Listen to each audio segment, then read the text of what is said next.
Hi artists, I'm coming to you from outside today because it's a beautiful day.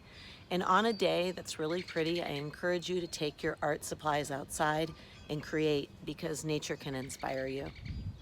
This week, we're going to focus on the artwork of Henri Matisse. And today I'm going to show you two different ways to do a mobile. A mobile you might think of as something that entertains a baby when they're in their crib, but artists did mobiles as well. And really what they were focusing on is balance in their artwork. Some people say that Henri Matisse was the most important French artist in the 20th century. He was the leader of the Fauves, and the Fauves really focused on two things. One, bright colors. Two, simple shapes. Wait a minute. I think it might be a Fauve. I like both those things. Anyway, I'm going to show you two ways. One will be more simple and one will be complicated. My hands are going to work fast. Keep your eye on the art. See you soon. Now that we're ready, there's only two things you need to know before you set out for this simple project. One, when you begin your mobile with a piece of string, make sure you loop the top. Two, when you begin to do your cutouts on your colored paper or the paper that you added color to, make sure you do the magic of folding it so that when you cut your shape out, you'll get two exact copies of the same shape.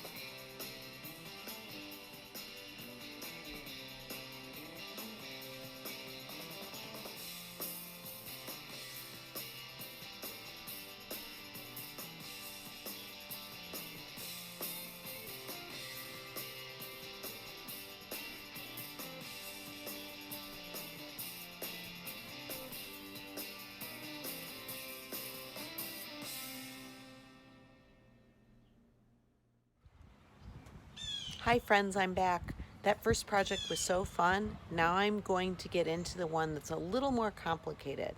However, it's working on the same concepts. Number one, we're inspired by Henri Matisse, the French artist. Two, we're going to do a mobile that hangs down and has to do with balance. Three, you're going to make sure that whatever design you do in your mobile, each piece has two pieces that match. If you're doing this part of the project with me, the thing that you'll need that's different is you will need a wire coat hanger. This will be how our mobile hangs. It's going to be sandwiched inside these two pieces, and it's okay if it doesn't fit because when I roll tape, you're going to see how I make it work. Hi friends, I'm back with the second Henri Matisse project. Remember that we're making mobiles, and mobiles are really about balance. It has a few steps. First, I need to make the top part of the mobile, and I did that with two pieces of thin cardboard and a wire coat hanger. I cut the wire coat hanger to size, and I used glue inside that cardboard. I also used paper clips to clip it all night until it dried. When that was happening, I used the same kind of cardboard and I laid out my designs by cutting my shapes and making sure when I arranged it, it had balance. When I knew it was right to my art eye, I used a hole punch to punch the holes where I knew it would need a hole in order to hang. I painted it all with acrylics, but you could color it, you could use markers or crayons or whatever you have. You could even use paper and cut and glue the paper down to your surface. Remember to use what you have. When my mobile was all dry, I took my paper clips, opened them up, they kind of look like an S now, and I fed them through the holes that I punched with my hole punch. Voila! Henri Matisse. Have fun!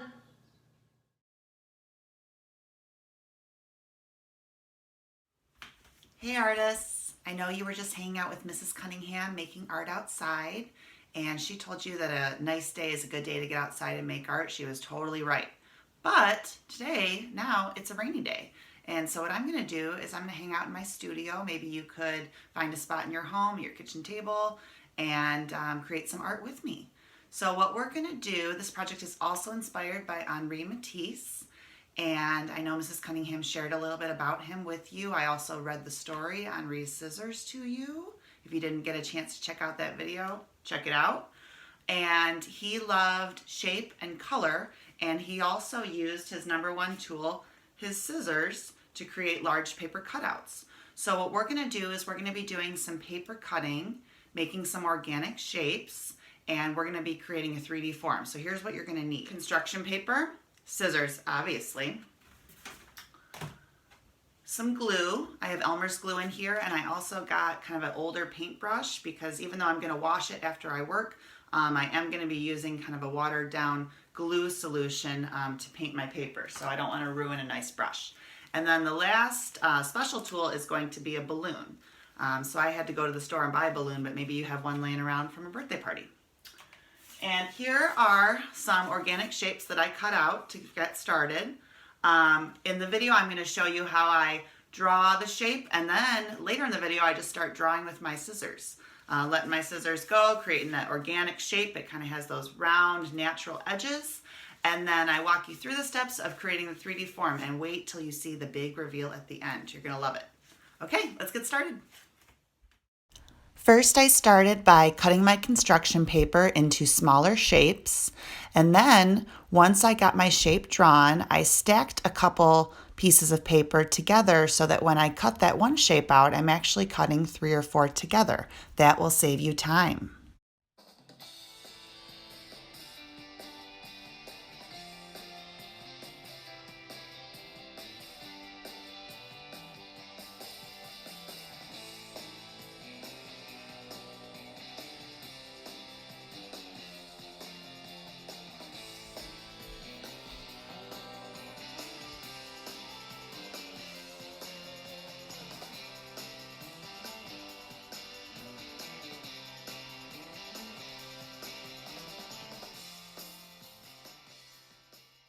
You're probably going to want to tape your balloon down while you work. I taped mine to an old cup and that worked pretty well. Next, you're going to want to mix your glue with just a little bit of water. That's going to help it spread a little bit easier. Then, once you have your work area prepped, you're going to start with your paper, layering it over each other while you spread the glue on. You might have a little trouble getting it to stick, but once you get the paper wet, it should start to lay flat on the balloon. You don't want to leave too much space between each piece, so I tried to leave just little windows between each organic shape, maybe the size of like a quarter or a nickel and nothing bigger than that, because you want to layer them to make it strong and sturdy.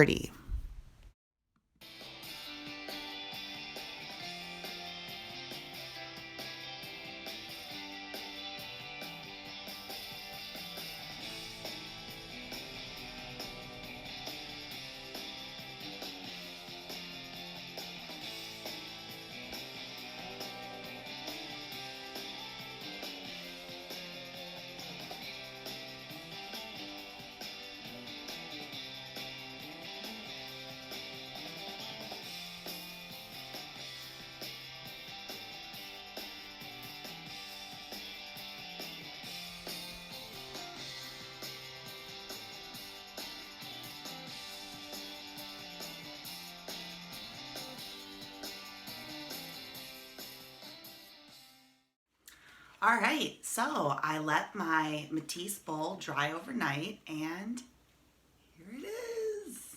It looks great. It's not super sturdy. I don't think it'll hold the fruit on your kitchen counter, but it is a pretty cool sculpture. I do have to tell you that I had to carefully pry away the edges from the balloon, and I was hoping to do a fun video where I popped it, but the balloon popped on its own because I think it was getting weaker with the edges near the glue. So I'm excited. If any of you create a Matisse bowl like me, send it to me or Mrs. Cunningham because we'd love to see it. See you later.